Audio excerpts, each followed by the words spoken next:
Kisah para pemuda yang menikah dengan gadis pilihan berkat integritas masing-masing. Mereka adalah Idris yang kelak menjadi ayah Imam Syafi'i serta Ibnu Aqil teolog Islam asal Baghdad.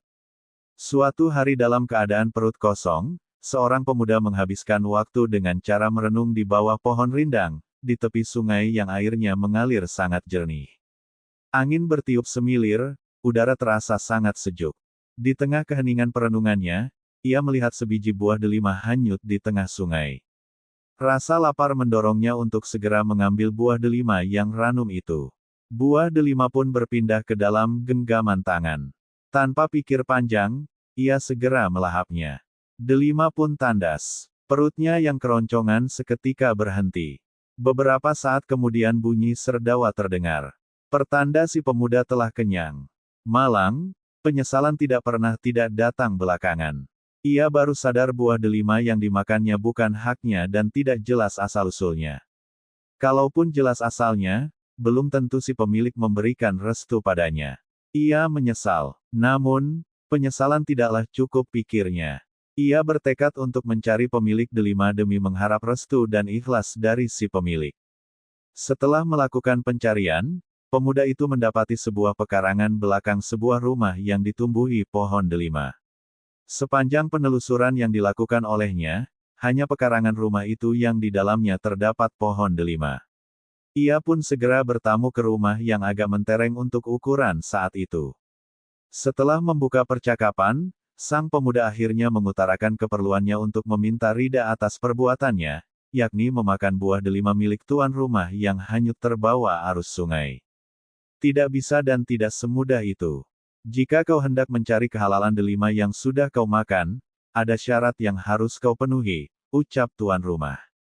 Apa syarat itu? Tanya si pemuda. Begini, untuk menghalalkan delima itu, kau harus mengaji sekaligus menjadi pelayanku selama 2 tahun. Sanggup, meski perasaannya sedikit bimbang, tapi persyaratan yang diajukan tuan rumah ia jawab dengan anggukan. Kebimbangan bertarung dan akhirnya kalah oleh tekad bulatnya yang ingin menghalalkan buah delima yang telah ia makan. Dinikahkan dengan gadis buta, tuli, dan bisu. 2 tahun berlalu dengan penuh suka duka. Pemuda itu berhasil melewatinya dengan catatan rapor yang gemilang.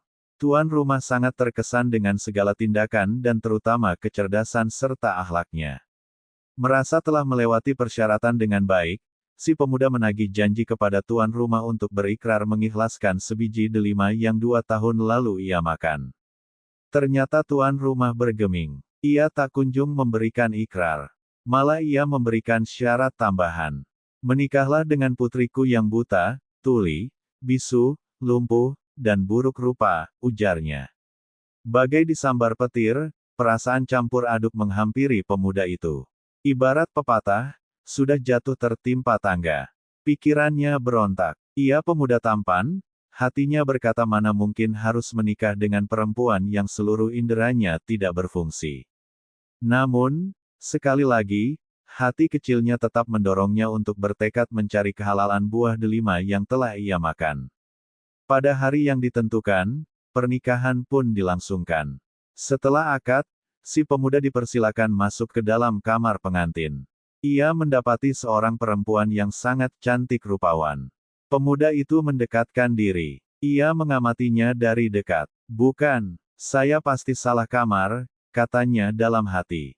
Ia bergegas keluar kamar di mana ayah mertuanya tengah berdiri.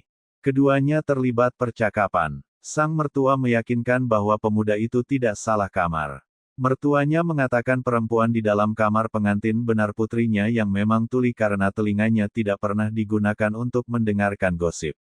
Buta karena matanya tidak pernah digunakan untuk maksiat. Bisu karena bibirnya tidak pernah digunakan untuk menghujat dan mencibir. Serta lumpuh karena ia tidak pernah pergi selain ke tempat-tempat ibadah. Senyum di bibir pemuda itu mengembang. Air matanya menetes. Bahagia campur haru menjadi satu. Pemuda itu bernama Idris. Dari perkawinannya dengan perempuan anak pemilik pohon delima, kelak lahir seorang ulama besar bernama Muhammad bin Idris Asy-Syafi'i atau yang populer dengan sebutan Imam Syafi'i. Seorang imam mazhab yang dianut oleh mayoritas penduduk di negara-negara Asia Tenggara. Cerita tentang Idris variatif. Riwayatnya bermacam-macam. Salah satunya diriwayatkan oleh M. Khalil Bisri dalam Menuju Ketenangan Batin, 2008-161. Ada yang menulis latar ceritanya saat bulan puasa, ada pula yang tidak. Sebagian menulis nama gadis yang dinikahkan dengan Idris adalah Ruqoyyah, sebagian lagi menulisnya Fatimah. Namun, inti ceritanya sama, yakni integritas seseorang seringkali dibalas dengan ganjaran yang tidak terduga. Menikah dengan putri seorang imam. Senyampang itu, Abul Wafa Ibnu Aqil juga mengalami hal sama ketika sekali waktu di kota Makkah ia menemukan seuntai kalung. Ibnu Aqil mencari-cari pemilik kalung tersebut.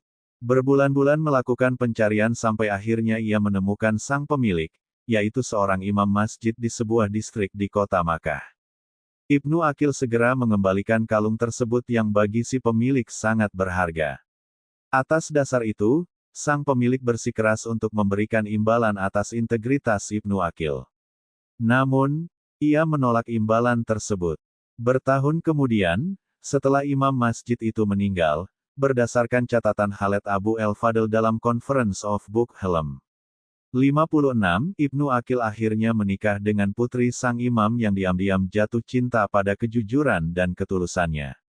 Tangan Tuhan bekerja mengusap-usap siapa saja yang memiliki integritas tinggi dengan memegang kejujuran dan ketulusan hati. Tuhan mengganjar tindakan-tindakan integritas dengan caranya yang kerap tidak pernah kita duga.